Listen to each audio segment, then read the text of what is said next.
I've been a member of this church for about 25 years. I came here when I was 26 years old, and I was diagnosed with stage 3 breast cancer. I was 26 years old. I was living in San Francisco, California. Let me back up for a minute to Georgia. Georgia came up to me and said, you know, Dana, at the Advent Tea this year, we're doing Women of Valor. And I said, oh, okay, you know, great, we'll be there. And she said, well, I'm thinking about your story, and I'm thinking maybe you would be a good person to speak at it.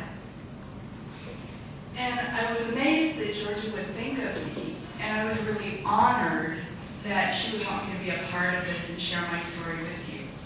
So when I got thinking about my story, I thought, you know, really what does valor mean?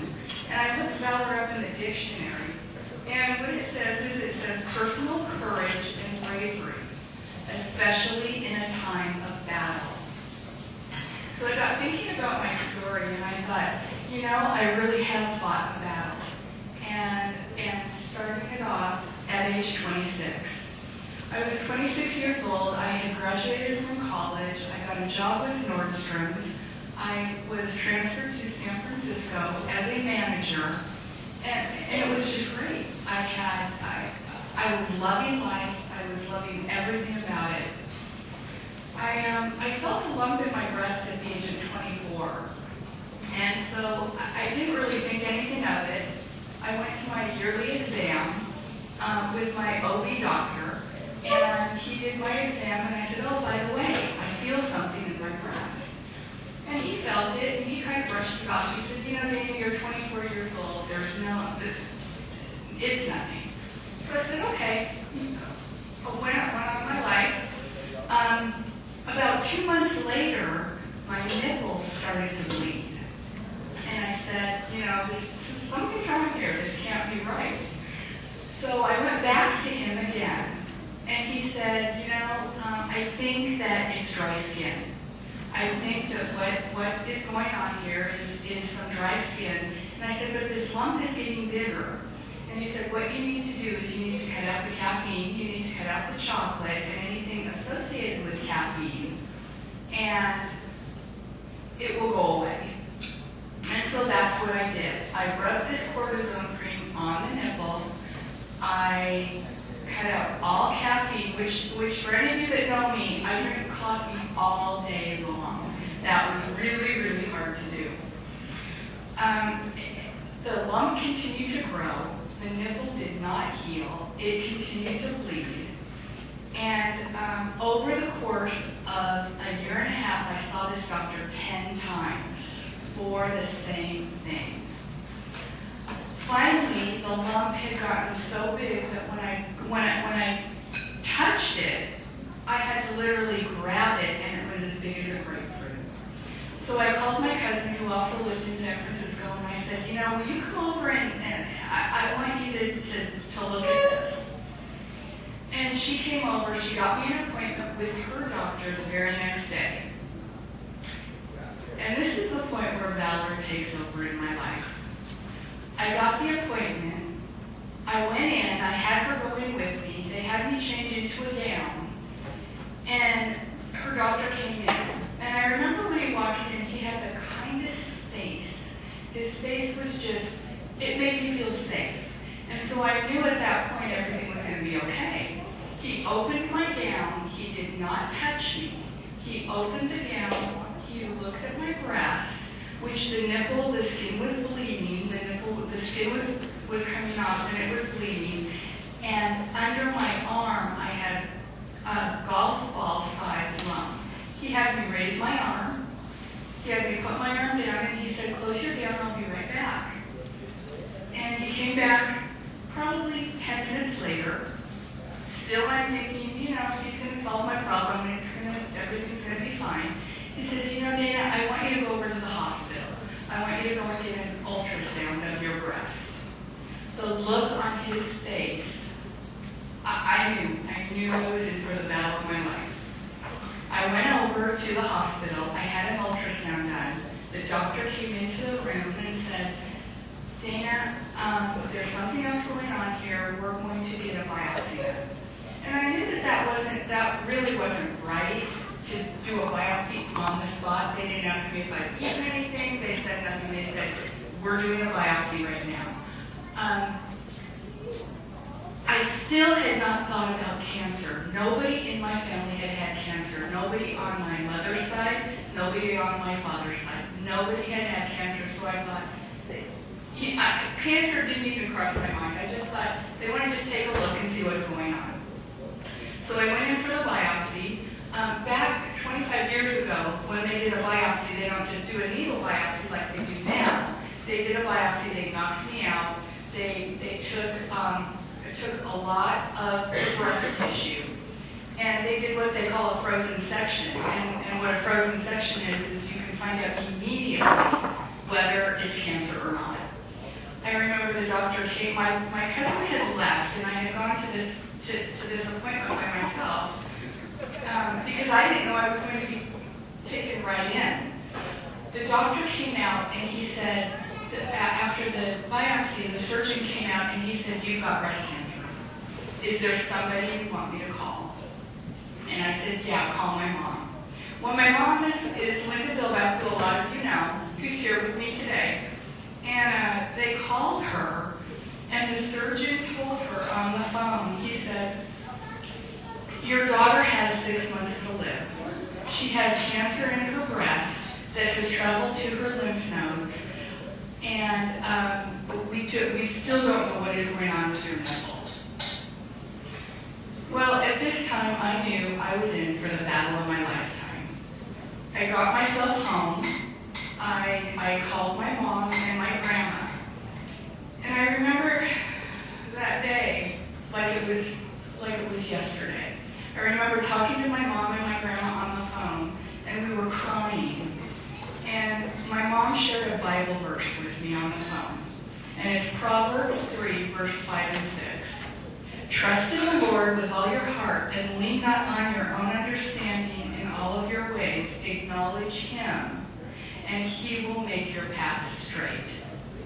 I didn't really know what that meant at the time that she told me this. But as the years go on, I now get it. I now understand what she was telling me. I have to also say that my mom is also a woman of valor. She heard this information while she was here in Boise.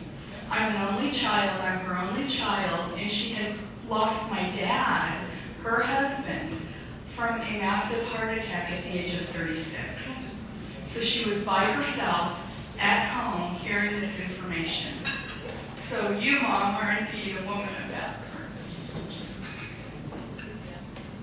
I held tight to these Bible verses until my mom and my grandma could get down to me in San Francisco. The surgeon had already scheduled a mastectomy. I asked him if there is any way he can save my breast. I was 26 years old. I was single and alone. And he said, no, there's no way we can save your breast. Your entire breast is cancer. So another verse that I held tight to from my grandma was Psalm 28, verse 7. The Lord is my shield and my strength. I held really tight to that one because I had that shield up just like this. I knew I was in for a fight. As they did the mastectomy, I had the mastectomy, the doctor said that the cancer had spread, which was another bad news for us. The cancer had spread to 24 of 26 lymph nodes. The bleeding nipple they found out was cancer. It was called Paget's disease of the breast. And 0.1% of all women with breast cancer get this type of cancer. So, I was just like, I should have won the lottery. I was racking them up on the breast cancer thing. So, while going through chemotherapy treatments, I came to Boise. I moved to Boise. And I decided that I was going to, I put my job on hold. Nurse was great to me. They said, well, put your job on hold, go do your treatments, and then move back. So I moved to Boise. I made the decision to move to Boise so I could be with my mom. I did treatments here. I did 9 months of chemotherapy, 6 months of radiation treatments, and I had 2 consecutive surgeries after that. While going through my chemotherapy treatments, I made the decision to not take hormone replacement. My breast cancer was estrogen positive, which means that any of you that are moms, you know, your estrogen goes crazy when you get pregnant. Well, they wanted to put me on this replacement therapy because mine was, of course, estrogen positive, and I could not get pregnant. They just said that's out of the question. And furthermore, the chemotherapy I was on was so aggressive that they knew that it would make me sterile. So, I told my doctor, I said, God has a plan for me. And he kind of laughed at me, and he said, well, Dana, we all have a plan for you, and it's to try to get you past Christmas, because we don't think you're even going to see Christmas this year. And I said, I will see Christmas this year, and I will see more Christmases, because God has a plan for me. And, I relied so much on God and so much on my strength. My family is such a God-driven family that whenever I would get down, my mom would share Bible verses with me, my grandma would share Bible verses with me, and it would make it okay. So I knew that every time I would get down, all I had to do was talk to God. I had many, many talks with God, and I told him, please see me through this. God, see me through this. And he did. I read a verse, I had a Bible verse that I relied on during chemotherapy quite often. It was from Philippians 4, verse 6 through 8. Don't worry about anything. Instead, pray about everything. Tell God what you need and thank him for all that he has done in your life. And I did that, and I thanked him, and I even thanked him for giving me cancer, because it brought me home, it brought me close to my family, and I knew I was going to make it, because God was my friend. I got through my year of chemotherapy and all of my treatments, and my doctors were amazed, because I did see Christmas that year. And I gave Christmas presents out to everybody at that darn hospital at St. Luke's down there. I brought them, and my mom helped me, and we said, you know what, I saw Christmas. Fast forward to 5 years after cancer, I got married, and I went into my doctor, and I said, I'm not feeling very good. And he said, well, it's probably just your hormones are being wacky, and I told him, I said, I haven't had my period. And he says, well, Dana, you're going through early menopause. We told you this was going to happen. We told you that to expect this. And I said, it just doesn't feel right. And he sent me home. He said, everything's okay, you're okay. I went back the next week and I said, you know what, Dr. Beck, you need to do some tests, because I'm just not feeling right. I hadn't done a pregnancy test because my doctors told me you can't get pregnant, you're in early menopause. So he did some blood work, and he came in and he said, Dana, you're pregnant. And I said, I told you God had a plan for me. Well, they did not, my doctors, in fact, he brought 3 doctors in with him, and they said, you've got to terminate this pregnancy, because your chances of a reoccurrence are 99%. If you continue with this pregnancy, you will die. Your baby will live, but you will not make it. Oh no, God has a plan for me.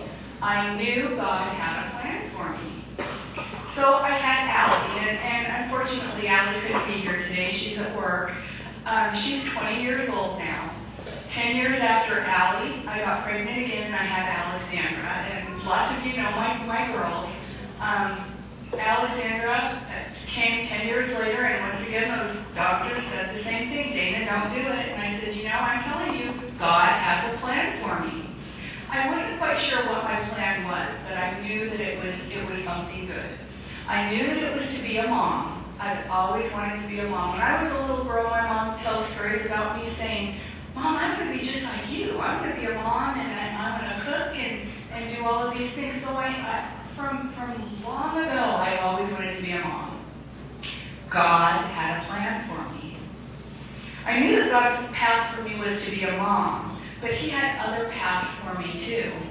I'm now the state leader for the state of Idaho for the Young Women's Coalition, which is a cancer survivorship for young women under the age of 40.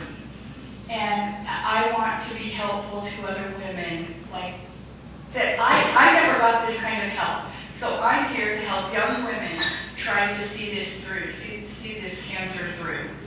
I love the path that God has set before me. I'm so blessed that he's given me this wonderful path. I've had lots of valleys, I've had lots of ups and downs, but all along I always remember God has a plan for me. My daughters are now 20 and 10, and they're the light of my life. I've also been blessed by God with my wonderful, loving mom. And I've also been blessed with a godly husband, James, and a wonderful stepdaughter, Emma, who's here with me today. She has been a blessing to me from God. I love Emma just like she was my own daughter. I have indeed fought a personal battle against cancer, and I have won that battle. I am a woman of valor. I will end with my very favorite Bible verse that got me through this battle that I won, and I still love this verse.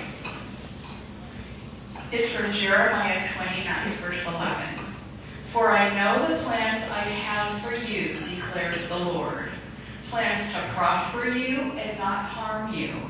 Plans to give you hope and give you a future.